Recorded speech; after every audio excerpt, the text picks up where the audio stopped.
My name is Peter Williamson. I am going to moderate and try to more or less stay out of the way for the conversation because there are two much smarter people than I am on the call. But I come from a sixth-generation family foundation. I helped start a giving circle here in the Washington, D.C. area where I live.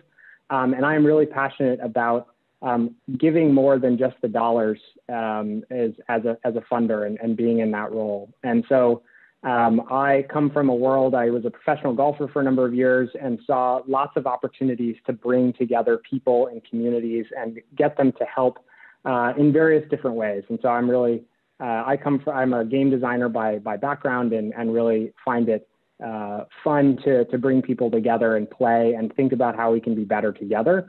And I think co-review is something that is a perfect example of how when people are brought together, they can help each other grow. So I'm going to pass it to Dave. I met Dave as I moved into the DC area about 3.5 years ago, as I was taking a step back from my professional golf career and found what he was working on potentially transformative for the philanthropic sector. And so Dave, I'll pass it to you just to do a self-intro and we'll get started. Great. Like Peter, my own professional golf career did not work out. And so chose philanthropy, the obvious backup career to professional golf. Also like Peter, I'm from northern New England. I'm from Maine and he is from New Hampshire, which is, you know, the far reaches of America. And we now live here in the capital region and try to keep some of that northern New England ruggedness about us as we make our way in the city. Peter's on my board of directors and is involved with a couple of the co-review partners that we have at the Unfunded list. I founded the Unfunded list about 5 years ago. Whitney is one of our evaluators. She was one of the first evaluators sign up with us. But basically, I spent a really long time writing proposals, and I would get some of them, and most of them would be rejected without any feedback. I imagine some of the people on the call have had that happen to them as well. And in fact, I've also been in the opposite position of that. I have rejected proposals without giving any feedback. And I'm aware of why and how that happens and how difficult it actually is to give it. So a thing I started in my personal fundraising career was before I submitted things, I would ask people to read it and give me advice and tips and stuff. And I learned that like a lot would come out of that. Once they read my proposal, they'd be invested in my program and we might end up doing other things with each other. Getting groups of people to read my proposals seemed like a very useful enterprise. I started telling other people who were fundraising that they should do the same thing. And they started reporting back to me that that was a useful enterprise. And eventually I found myself without a job. So I started a nonprofit, the Unfunded list. And I can now no longer be fired, nor can I quit because the program is quite useful. We review proposals twice a year. We're nearing the end of a round of review. This is a great opportunity for me to remind Peter and Whitney that their feedback is due by May 23rd, and I'm sure they're going to get all of their reviews in. We're reading 60 proposals this round. About half of them came from co-review, which is what we're here to talk about. But basically half of them opted in because they applied somewhere else. So they'll get independent feedback from our committee of evaluators. And the other half are just, people who wrote a proposal and wanted feedback, sent it through us, through our front door. Whitney is like I said, one of our evaluators who evaluates the proposals that come in. I tend to show her stuff in her areas of interest, which she's probably best equipped to tell us about. Whitney, why don't you introduce yourself to the folks? Sure. Hi, everybody. Thanks for being with us this afternoon. Before you all joined, we were all talking about how jealous that we are that our session is running at the same time as another called Black Excellence. So as soon as that footage is available, that's what we'll be watching next when we can on our own time. But I'm so glad to be here. There's so much good content here and I'm really excited about that. So my name is Whitney Wade. I'm from and live on the south side of Chicago. I'm currently in a program officer role at the Robert R. McCormick Foundation, where I manage some of our partnership and matching grants with professional sports teams that we have here in the city, the Chicago Bulls, the Blackhawks, the Sox, and the Cubs. most of the grant making I've done at McCormick has been in education, college access, and career pathways or workforce development.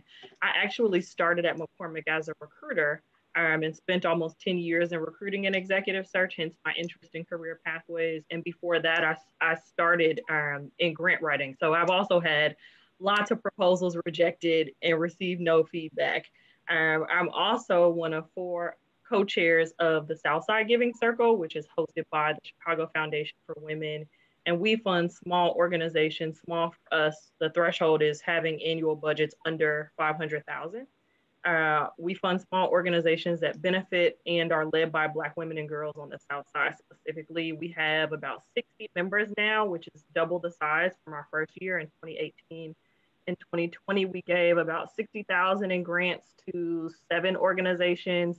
And we also started a leadership award to provide funding for professional development for Black women leaders at small organizations, knowing that professional development funds are already hard to come by and even harder to budget for at small organizations. So, and like Dave said, I've been reviewing with the unfunded list since the beginning, since 2015, and I really enjoy being able to give people feedback about all areas of their proposal, whether it's just, hey, this point could have been written a lot better, or here's some other funders you might want to consider. Here's what people are typically looking for when they're looking at proposals. Those sorts of things, because you never know where people are in their experience level and what they know about how funders review these types of things or what they're looking for. So I hope that it's always really helpful. And again, I've been on both sides where I didn't have time to give feedback to everybody who was applying, and where I wasn't given any feedback, and it would have been helpful to hear where I missed the mark on some of that stuff. Yeah, no, thank you for the introductions. And I think a perfect segue, Whitney, if I can come back to you and just talking about some of your experience in being in both of these roles, right? Being a grantee, being the grant maker. What are these big problems that you see in philanthropy right now? Just to kind of level set for the audience. I know there are different people coming from different perspectives. Some have been a part of a grant making process before. Some others might be just getting started. So just kind of level setting the playing field of, what are those big problems and why is this so impactful? Yeah. So even though I'm in a professional grant making role now, navigating the field of philanthropy has been kind of difficult for me. I've been interested in grant making since I was in high school. My original plan was to do grant writing and then transition to grant making, but I was always told, it's going to be really hard for you to find a job. You have to be really well connected, or you have to be much more senior in your career. It wasn't until I left grant writing and development and started recruiting that I began meeting early career professionals with grant making jobs. I was always under the impression that philanthropists and grant makers were senior executives, or people with decades of issue area expertise. So because I've had such a challenging time, I'm very interested in changing that for other people who want to be involved in giving or are already giving, and they just don't call themselves philanthropists because people believe only folks who work at foundations or have, significant family wealth can have that title. I believe anybody can learn the mechanics of grant making. And giving circles are proof of that. I sought out a giving circle for that reason, so that I could get grant making experience. And I think giving circles are really helping democratize philanthropy in that way, where we're sharing decision making with people who are a lot closer to communities that are much more capable of coming up with their own solutions. So, that's the first challenge in philanthropy, is that it can be very elitist and exclusionary. It's hard for people to navigate if you're not well connected and don't know what's going on. It can also be really prescriptive, and there's a harmful power dynamic. Now that I'm in a grant making role and I see people respond to me differently as a program officer, and I'll give you the perfect example. I had a grantee at the foundation request a meeting with me recently to get my permission to use a different tool to evaluate one of their programs. They have 4 staff on a call. They set aside an hour to ask me if it was okay to change how they measure the success of their program. These are clinicians with at least a decade of experience apiece. Our applications ask how and what you're measuring. We don't get to tell the experts what they're supposed to be doing and how they're supposed to be doing it. Funders shouldn't be dictating that, but obviously that's the power dynamic. It is such that grantees feel they need to ask permission to make those types of changes. And that is fear-based. That's not trust-based. So that's something I think the sector is moving towards: trust-based philanthropy, giving the money, let people come up with their own solutions, have the community be at the center, because where it stands now, funders have a lot of power and sometimes they misuse that power. And the other challenge, which is what our giving circle is focused on, is that small organizations are not on the radar of large funders, and I think to a lot of people, more money equals more impact, and that isn't always the case. There are plenty of large, well-resourced nonprofits that are not and have not been moving the needle on the issues they're working on, and smaller organizations that are, but because they're small and they don't have the best website or the most well-connected board, they're not as visible. So that's kind of where I see giving circles being so important in playing a role, is that members know some of these smaller organizations that are closer to the ground, that typically, the ED, or someone who's founded a smaller organization and what they're up to. And larger funders, they don't have any visibility there because they're looking for larger, more well-resourced nonprofits that are considered at scale, or larger or more impactful, which really locks out a lot of people that are still doing great work. Yeah, so many threads that I can pull on there. Everything from kind of the power dynamic and trust-based philanthropy to the kind of smaller orgs not having the resources necessarily or time to be able to apply to 100 different places and hope they get one, right, to fund their program. And so there's so many pieces there. Dave, I'll shift it to you as someone who's kind of seen both sides as well, but also trying to insert something that can help. What are some of the big problems that you've seen, and how have you kind of taken that into the unfunded list? Sure. So I think, Peter, you usually tell people you're the sixth generation member of the family, which is, and that's common for family foundation folks to list that.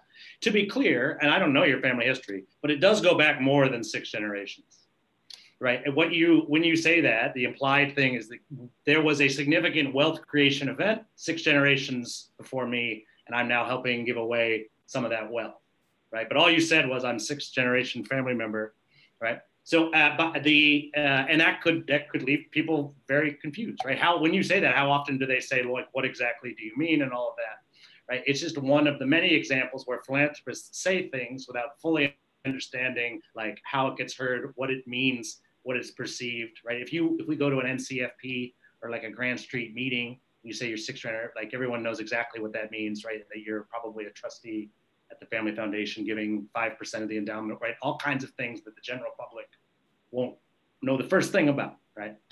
I am, I guess, by the standard, fifth generation of my own family foundation. And it was interesting just now, Whitney, they were telling you early on, right? It'll be difficult to get a job at a foundation. You need to be really well connected. I remember a couple times early in my career, people telling me, you should get a job at a foundation, Dave. You're really well connected. And I don't imagine that it's still exactly like that. I think a lot of the foundations have done a lot of good work trying to diversify their staffs and hire more folks, and hopefully that will lead to more inclusive grant making. But for my whole life, philanthropy has been something that I understood. When I was 8 years old, if you said you were a 6th generation member of the Kettering family, I would have known what that meant. I grew up at a college campus. My grandmother had gone to that school and was involved in the big fundraising club. She literally gave big checks once a year to my best friend's dad, who was the head of development at the school. And I've just sort of understood it my whole life. I didn't want to be in grant making professionally. I wanted to be a fundraiser, particularly for schools. And that's what my first jobs were. And I worked at some established, well-known education groups, and we got all the grants there. We were doing good work, but not really anything too far outside of the box. And then I started trying to help out other folks, write some of my own proposals at a different place I worked that was pretty far outside the box, and I really ran into a brick wall started trying to expand my own knowledge, which meant getting involved in organized grant making. Right? And I joined a giving circle called the Slingshot Fund, which was a big giving circle. I don't think they run the circle anymore, but I did 3 years of it a good long while ago, over 10 years ago, I think. And that was my first experience in like giving grants outside of my own family, where it was mostly just about convincing grandma. Now it's about convincing Uncle Fred. We are a much smaller family foundation than Kettering Philanthropies. We meet once a year, like 4 or 5 family members, and the wealth manager, he tells us how much we have to give away, and we give that much away to groups we already know about, our alma maters, things of that sort. No real administrative process with it, and that is how a lot of family foundations operate. Others have to take in proposals. Once you start taking in proposals, it becomes an enormous administrative problem. It's the fundamental problem with organized philanthropy, is that it's a lot of administrative work. You see a lot of first-time philanthropists who've like just had their wealth creation event, launch like competitions, challenges, or whatever, and in the first year, sometimes they don't even get off the grant. I've seen folks receive too many proposals and then just give up. And in fact, that's what happened with the first RFP in American history. You can look her up. Olivia Slocum Sage, I think. She published a letter in the New York Times in 1906. I'm a wealthy widow. I have $60 million. I couldn't spend it all. If you need money, please send me a letter. That's more or less what she said. And, I imagine you're all experienced in philanthropy enough to know what happened to her. She got way too many letters to read. In fact, they weren't all read for many decades later when some university picked it up as a research project to map needs or whatever. The immediate year after that, she starts the Russell Sage Foundation, which is still around, gives very niche grants to biological research and stuff that I wouldn't understand. But she learned very quickly, and then Rockefeller and others really sort of organized foundation as there were tax code changes, hiring professionals to do 2 things. One, find the best grantees, but also in the beginning, they were a lot more candid about this part. They didn't want to be bothered by people asking for money, right? And that is something that it's not a very popular thing to say out loud, but it is difficult when people who don't really have a plan to spend the money are constantly contacting you, asking you for money, right? You want to spend the time in all the great programs, right? Everybody who writes a proposal has at least the beginning of an idea and deserves serious consideration, which is where I always come back to. No one writes a grant proposal idly, right? They probably encountered a problem in the world, and they've probably begun coming up with a solution to fix it. We read a lot of rejected proposals. The one I read this morning, I had a really difficult time giving feedback to the guy because the way he's writing it now is never going to get funded. And I can tell he sent that proposal out to a lot of places and no one has responded to him. It's when he sent us the proposal for feedback, that's what he said. No one's responding to me. I don't really understand. And it's the start of a good idea, but the guy really has no experience in philanthropy. He's never read a proposal himself. He doesn't really understand that his is one of many in a large pile, and he needs to differentiate himself from that. And the feedback we're going to give him is hopefully going to be very valuable. I know from my 20 years in professional philanthropy, he is never going, it is the normal course of events, never going to get it, right? And we have a lot of stories like that. We're up near 600 proposals. I think I'm the only one who's read all of them. I can't tell you, if you asked me about some of the ones from 5 years ago, I don't remember, unless they were particularly outstanding. But we're seeing now a lot of the same problems over and over again. A lot of folks who I understand why you think this is a good idea, but let me tell you how the process of philanthropy works, right? How, what this is going through. Oftentimes, you're dealing with a program officer who has to make some kind of report to their boss. And you want to make it so that they can make a good report to their boss. And they just haven't thought about it that way. They think their proposal is going to be immediately read by the decision maker. We have this, we call it the Gates problem here at the Unfunded list. We've actually read a number of proposals that people sent to the Gates Foundation unsolicited. They don't accept unsolicited proposals. Those proposals got immediately thrown away without being read. They weren't in any program areas that Gates claims to fund. But if you Google like wealthy philanthropists giving grants, that's who comes up. That's who they know about. He's the one who's on TV all the time. They have not learned about philanthropy. And I'll say, if you're going to go out there and, the administrative burden is very real, especially if you want to try to give feedback to the folks that you pass on. So in the second year of the Slingshot cycle, and the way it worked at Slingshot is that we published a guide every year, which was 50 organizations that we liked and supported. And we gave that guide for free to all of philanthropy. And then we would have a giving circle that would give grants to groups that were in the guide. We would usually give 10 grants out of the 50, which meant we were rejecting 40 folks that were part of our program. They were in our guide. They weren't strangers to us. They came to our big event. They were often speakers at our things. And this was also, it was a Jewish giving circles, and the Jewish world is quite small. You can't really like ignore a Jewish nonprofit if you're a Jewish funder, like they're gonna be in your universe. So rejecting them without telling them or explaining anything to them was difficult for me to swallow, especially because at the time I was fundraising and getting my own proposals rejected all the time. So I took it upon myself. I offered a phone call to all 40 that we rejected. Almost all of them took me up on it. And I can't really go over like all of what happened there, but it was a lot more work than I thought. I thought I would have some nice conversations with some fundraisers, and some of them were nice conversations. Often I was able to, many times in there, I was able to connect people to other funders, and they got grants from having those conversations with me. I probably raised more for the groups from those 40 conversations than we gave away in the giving circle. And we gave $400,000, we gave 10 $40,000 grants. I believe I raised at least $500,000 from those phone calls, just by like telling people, making introductions, things of that sort. There were also a lot of people who wanted to argue with me. And this is just sort of fundamentally why Whitney probably can't speak to everybody who wants to be funded by McCormick, right? A lot of those people who applied to Gates, when I explained to them, right, this never was gonna work, they didn't believe me. They know for a fact that if they can just get their proposal in front of Bill Gates, he will fund their work, and that's that. A couple of weeks ago, a guy was telling me about Nikola Tesla and how JP Morgan took a chance on him, right? And I'm like, you're not Nikola Tesla. He failed. JP Morgan's not an example of a great funder. That's not, I don't think you've got the history right here, right? And those conversations can be difficult to have. A lot of folks convinced their idea is great, really don't want to hear anything else. But the majority of the people who send us proposals are very receptive to the feedback. A lot of them send them round after round. I know that when I did this originally with Slingshot, I did the circle the following year and saw those same proposals come back, and they were all like much better. Several of them actually got the grant from us. They had like fundamentally changed how they were talking to the group.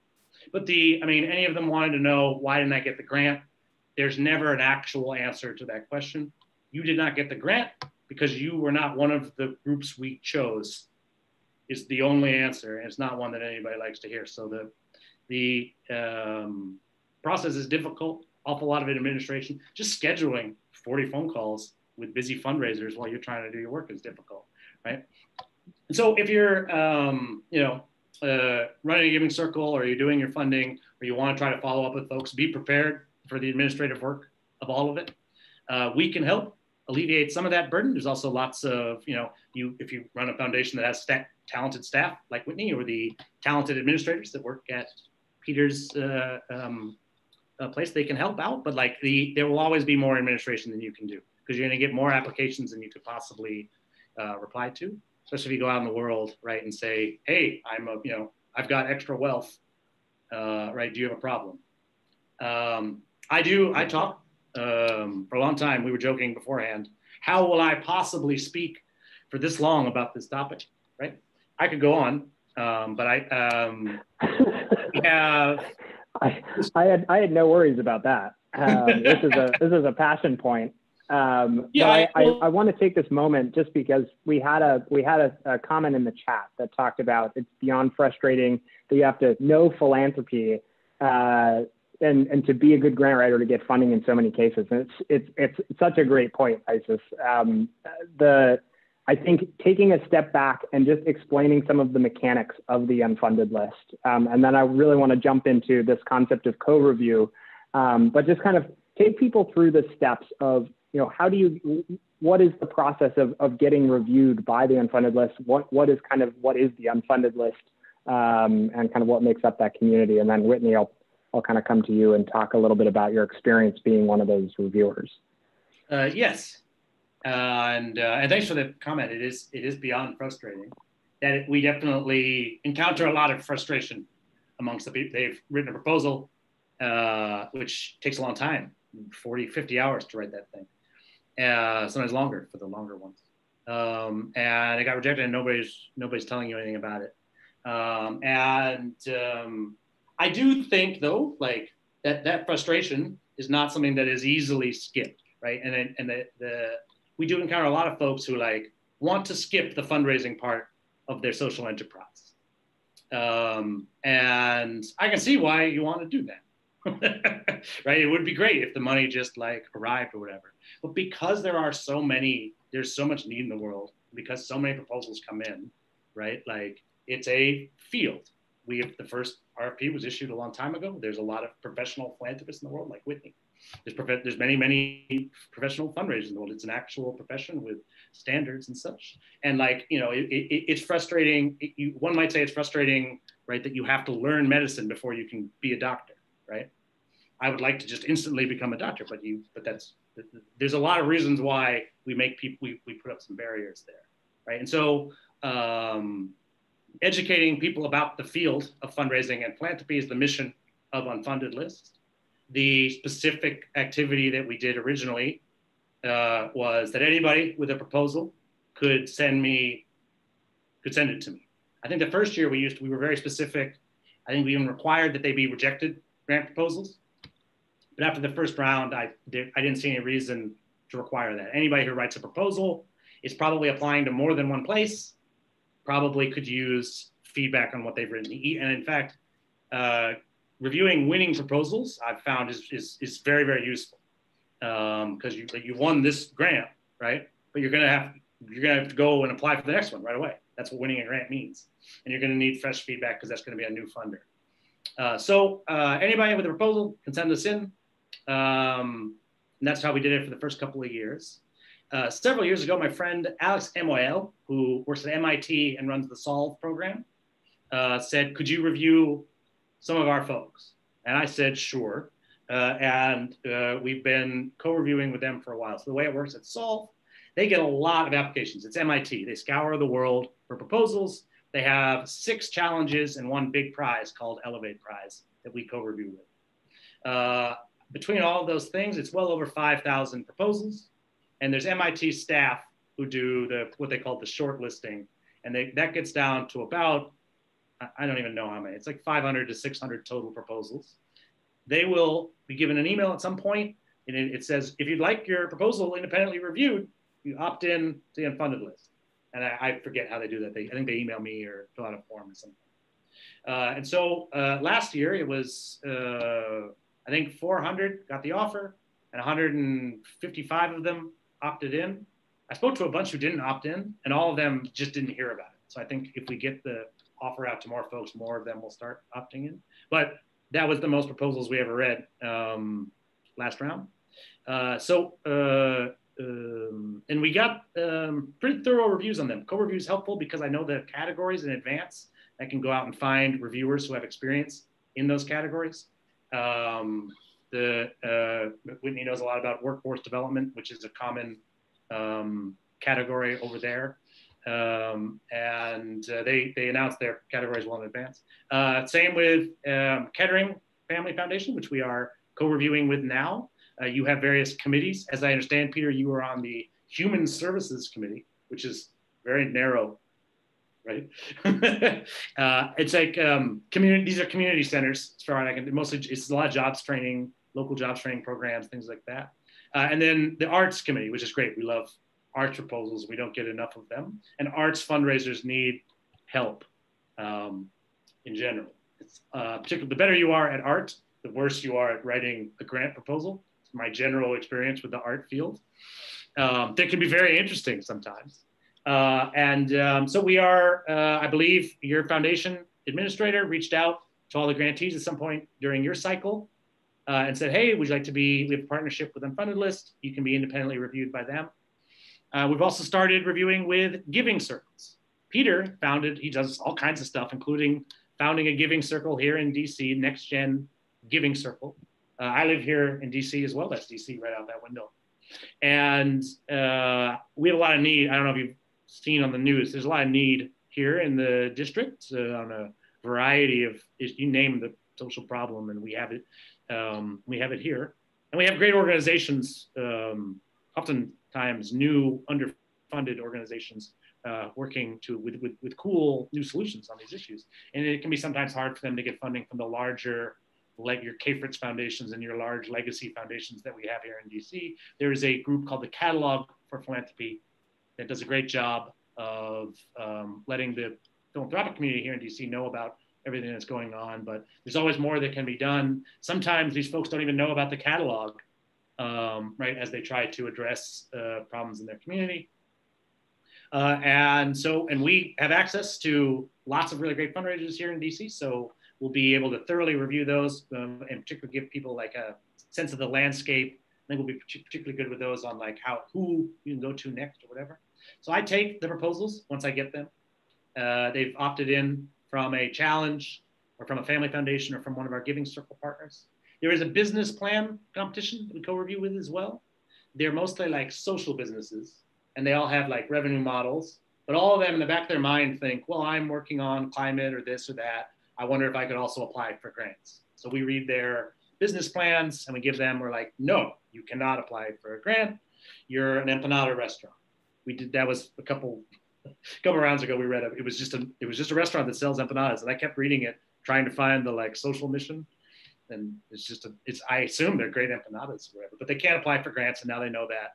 And that's a small business owner that's not wasting their time applying for grants from foundations now. So there's lots of ways that we can be helpful. As you said, that frustration, right, that you have to know philanthropy is very, very real. It's not something we teach in school. I'm relatively confident that like you get through the American education system, you probably know how to mail a letter, right? You know, like exactly where the stamp goes, where the return address goes, like exactly where to put the zip code, right? All the formatting, you learned it, right?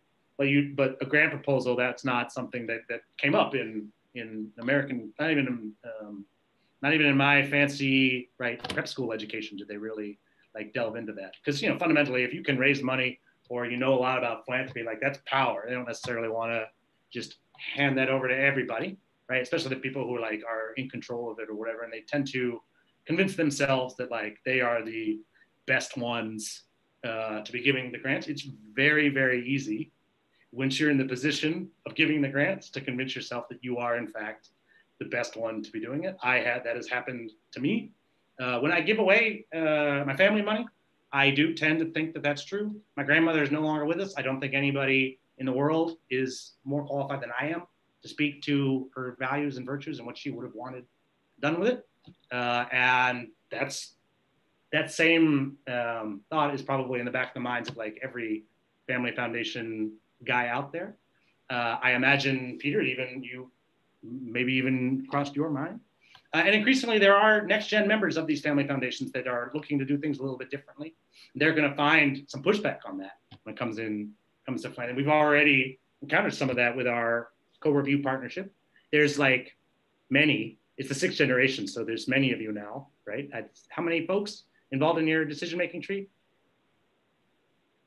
There are a bunch. They're kind of 3 generations active right now. And we've got about, I would say at any one time, 25, 30 people trying to make that decision. So you can imagine different interests, different passion points kind of coming from all over the US, and being able to fund something specific is really difficult. And so we've used a lot of our family philanthropy to educate people in the family. I think, Dave, you brought up so many good points. And want to kind of flow them down to Whitney, because I know Whitney and I have both been reviewers through the Unfunded list. I think being in a position where you can read a lot of different types of proposals can be really helpful. So there's so much utility around this process. And so Whitney, I would love for you to kind of share your story of kind of why you wanted to get involved, but also like what you've kind of taken away from a process of being a reviewer for an unfunded list and how that might translate across the different initiatives that you're a part of. Yeah, thanks for that question. And Amy just asked a similar question in the chat about my experience being a reviewer and other roles in philanthropy. There's a lot of overlap for me. So as Dave said, I've been reviewing with the unfunded list since 2015, and I really enjoy being able to give people feedback or share, even if I just know off the top of my head, oh, I know a funder that does that. I wonder if you've applied with them, they may be interested, even if I can just give that recommendation. I think that is helpful in and of itself. And again, you never really know the experience or knowledge level of the person writing the proposal and how much insight they have into how fundraising and philanthropy works.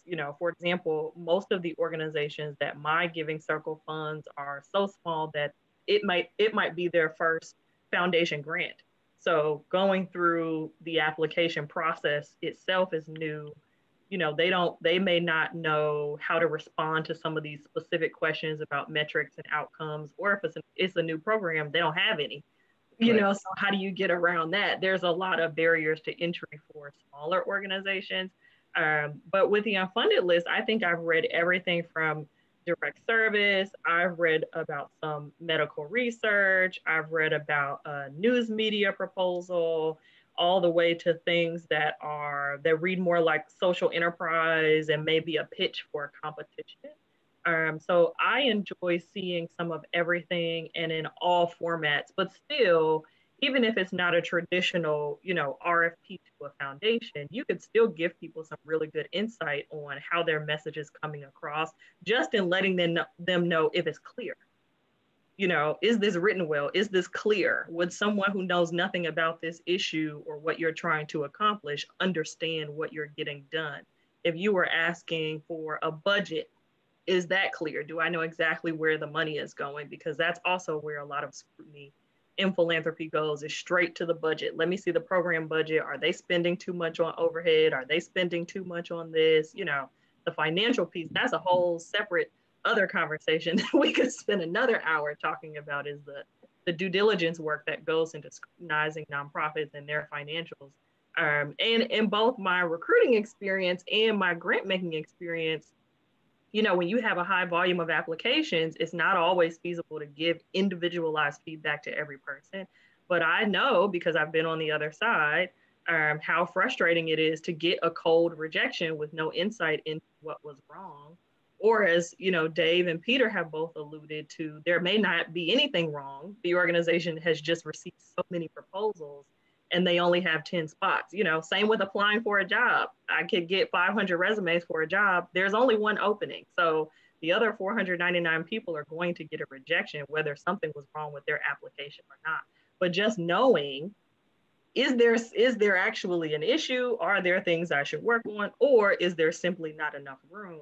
Just having that information is helpful. And I think we need to make it our business, as someone who's been on both sides of that, we need to make it our business to give people feedback and use our processes as more of a way to build capacity as opposed to gatekeeping and weeding out. I think that's another large challenge in philanthropy. We view our work as gatekeeping. We're hoarding power, we're hoarding resources instead of trying to figure out how multiple people can win. Someone always feels like the winner, and that means other people have to feel like the loser, and that they're not good enough or they're not strong enough. And again, it's fear-based and it's a scarcity mindset, and it doesn't really set people up for success. So that's a challenge. And especially, again, to the point of just capacity building and what the nonprofit climate is like, if someone's proposal just isn't well written, they need to know that. They need to know that because they need to understand what they're up against with larger nonprofits that have an entire development team, professional grant writing staff. Higher ed fundraising is very sophisticated. Large nonprofit fundraising, very sophisticated. There are people who go after major gifts specifically. There are people who do online and social media specifically. It's highly specialized work that smaller nonprofits, they may not know, they don't know what that is. And they're approaching the same funders as these folks who have a fully staffed professional team that can just copy and paste, copy and paste, and they'll win, they'll win the funding. So it's, people just need to know where they stand. And I think being in communication with people is important in our sector also, because foundations change priorities all the time, so that's another thing that I know from working at a foundation. The McCormick Foundation, we're going through a strategy refresh right now. So there are people who have been funding for 10 or 15 years who, they're going to be stepped down in the next year. And the development staff at our grantees who are savvy enough to be in front of us constantly and are like, oh, hey, just checking in, just want to send you our annual report, just want to know what's going on. They get you on the phone and they're saying, how are things with you? What's going on at McCormick? What's happening? And then I said, oh, we're actually doing a strategy refresh right now. We have new leadership. Here's how things are changing. And they know before everyone else knows, oh, I might be on the chopping block next year. McCormick's no longer doing this. They're pivoting over here. That gives them almost a year of lead time to fill a hole in that budget, because they know this is what foundations do. They might be doing this for 4 or 5 years, then they move to something else. McCormick does a lot of place-based work on the south and west sides of Chicago, and we're moving toward a strategy that is much more focused on place-based specifically. So a lot of all the other issue area work we were doing in health and wellness, and some other stuff, that's going to go away. And there are people who, if you don't have a contact there, you won't know that until you see something on the website, so knowing these relationships and having these relationships it's a piece that people are just not aware of. So I really enjoy that part of my work, and like building relationships with people, talking to development staff, talking to program staff, understanding what they're dealing with, understanding what their programs actually need, and just giving feedback to people and being able to say, hey, we're doing a strategy refresh right now. I can probably let you know in 3 or 4 months if your idea, if we would want a proposal for this idea or not, and just be really candid and upfront with people. Yeah, I love that. So many good points, and it gets me thinking about how David brought up the administrative burden that's on the foundation side.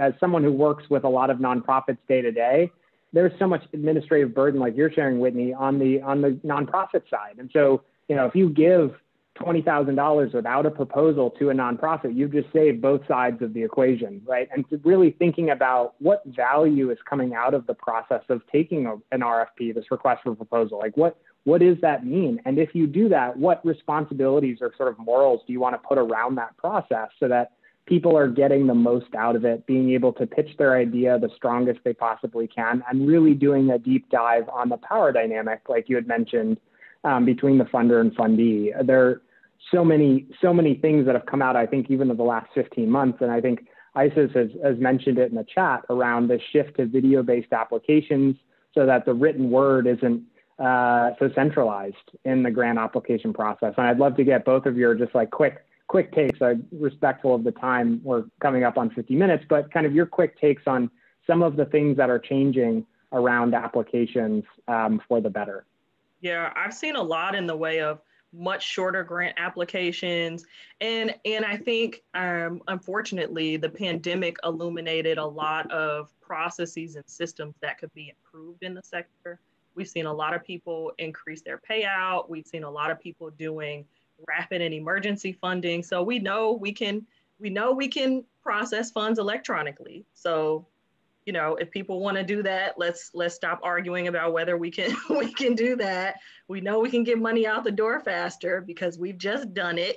We've put together committees and reviewed in a matter of days. So let's stop pretending it needs to take a 6-month cycle. There are so many things. We don't need to ask all of these questions up front. We don't need to be meeting with people for a year before we even ask for a proposal. So many things are now kind of shifting, and people realize we can do this faster. We can do this more efficiently. We can do general operating. We can do multi-year support.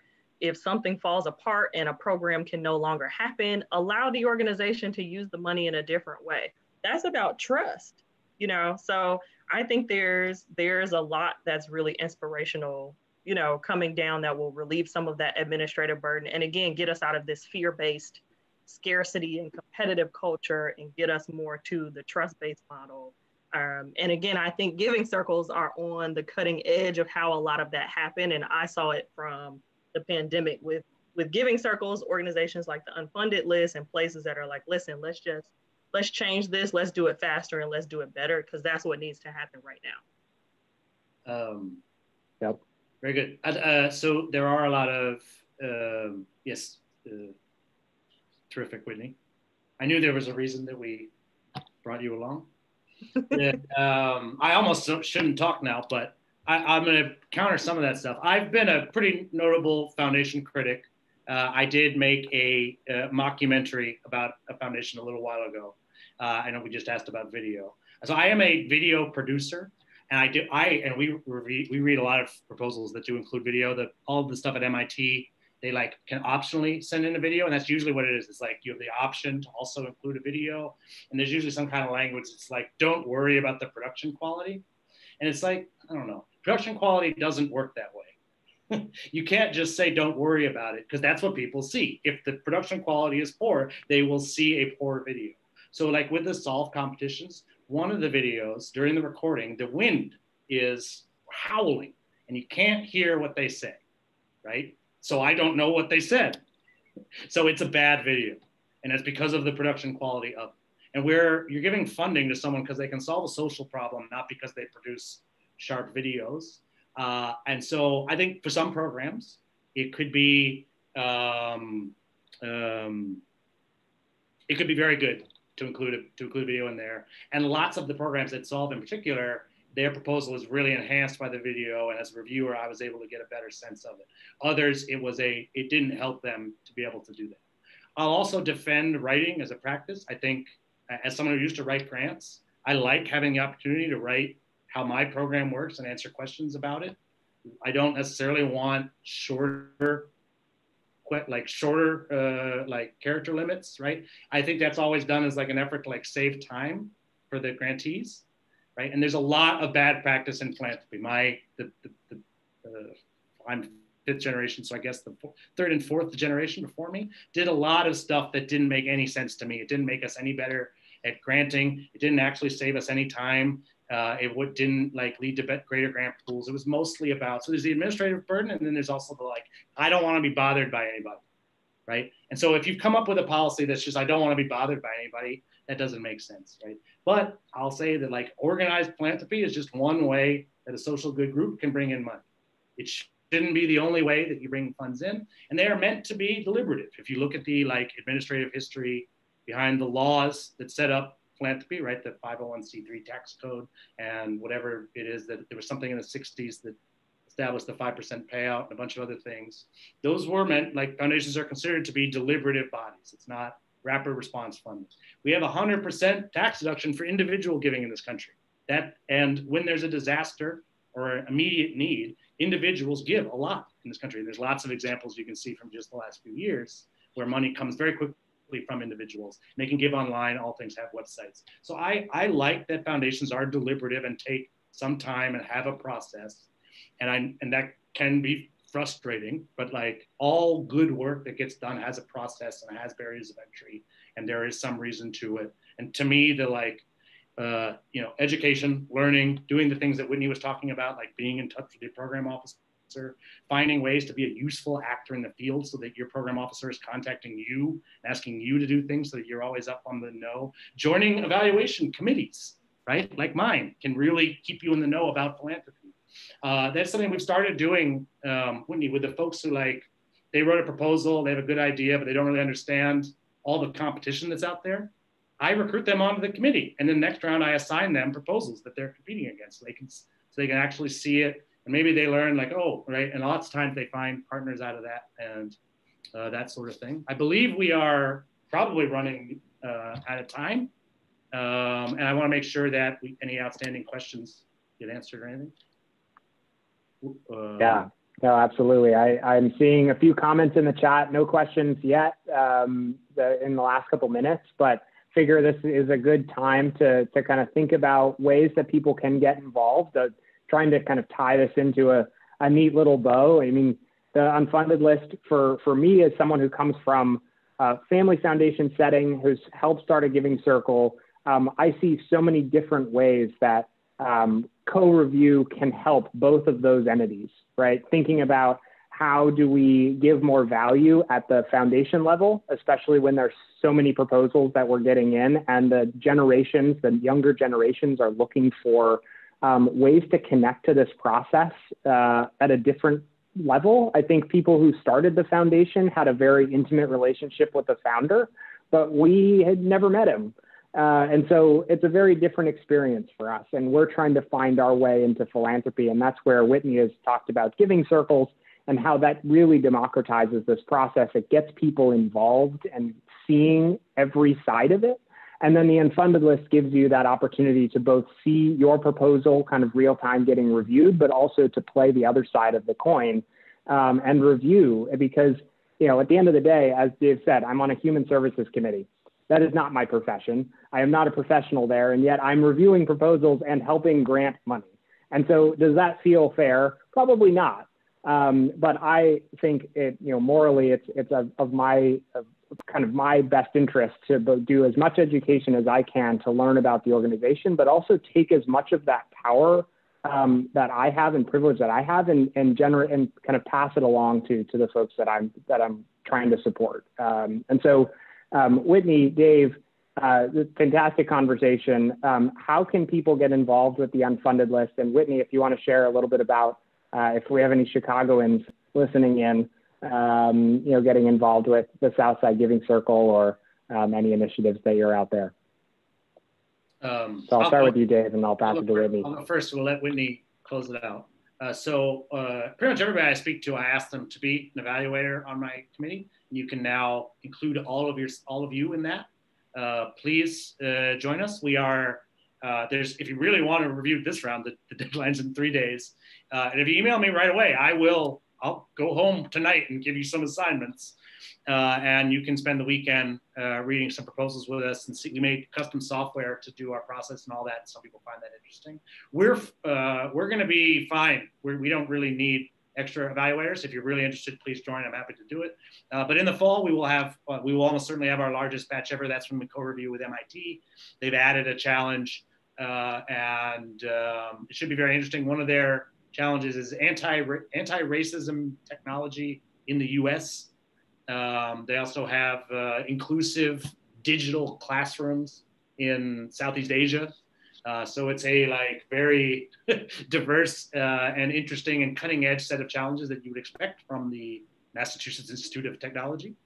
So I would say joining the evaluation committee, this is something that everybody should be doing. Keep your skills up. We do have some offerings for evaluators, come to our events and stuff like that.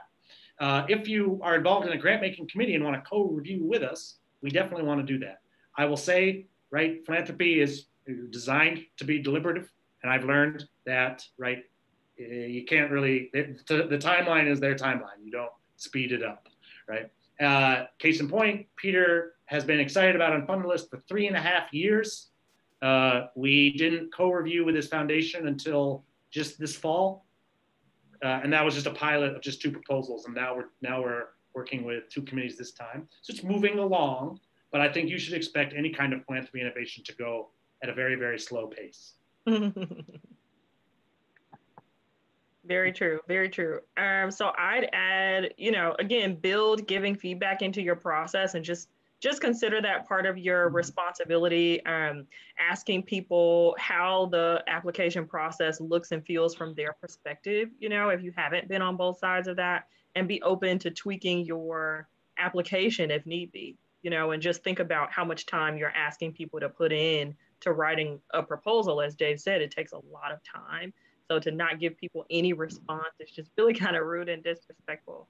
And again, build closer relationships with grantees so that those exchanges are more comfortable instead of transactional. On our giving circle, again, we have 4 co-chairs. We split up the grantees and called each of them. It's a small list, so it's manageable. We called them during the pandemic just to see how they were doing and how programming was going. And again, that's really important because our grantees are so small that some of them could have closed down in a global crisis, and the programming could have just disappeared. So it's important for us to know what's going on, how they're doing. We care about them. We want them to survive. So if you have closer relationships with people, that conversation around, how is this for you? Am I taking too much of your time? What's going on? What do you need? All of that becomes more natural and more. And again, the Southside Giving Circle is hosted by the Chicago Foundation for Women. There will also be a Westside Giving Circle launching soon. You can donate to any one of those. And one of my co-chairs is on the call. She posted a link in the chat earlier, cfw.org. You can see what all of the giving councils and circles are at CFW, and they're a wonderful host. And as Dave said, if you have a high volume of proposals to review, we've got a whole committee at the Unfunded list of people who are reading proposals and giving really good feedback in our spare time. And my last point for anybody who is not a member or aware, to join EPIP, Emerging Practitioners in Philanthropy. It's a membership organization, not just for young people, but for people who are newer to philanthropy. So it's a great space for professional development and learning and just understanding philanthropy as a professional field, if that's of interest to you, and a perspective, if you want to be connected to other people doing that work. And they have chapters across the country, including one in Chicago. So check out EPIP and the Unfunded list and CFW's giving circles and councils, and consider co-review. Awesome. Thank you, Dave. Thank you, Whitney. Great conversation. I kind of leave people with the, try to be on both sides of this equation, because I think exposure to the review and proposal process can be very enlightening. It certainly was for me, as someone who just seeing different processes play out. So as you would like to be treated as someone who sends in a proposal, review people the same way is kind of the kind of easy way to remember this, at least in my head. So hope everyone enjoyed the session. There were a couple links posted in the last few minutes there, especially a survey that I think WeGive posted about the session itself. And hope everyone has a good rest of Thursday, good rest of the week, and enjoy the rest of the WeGive Summit.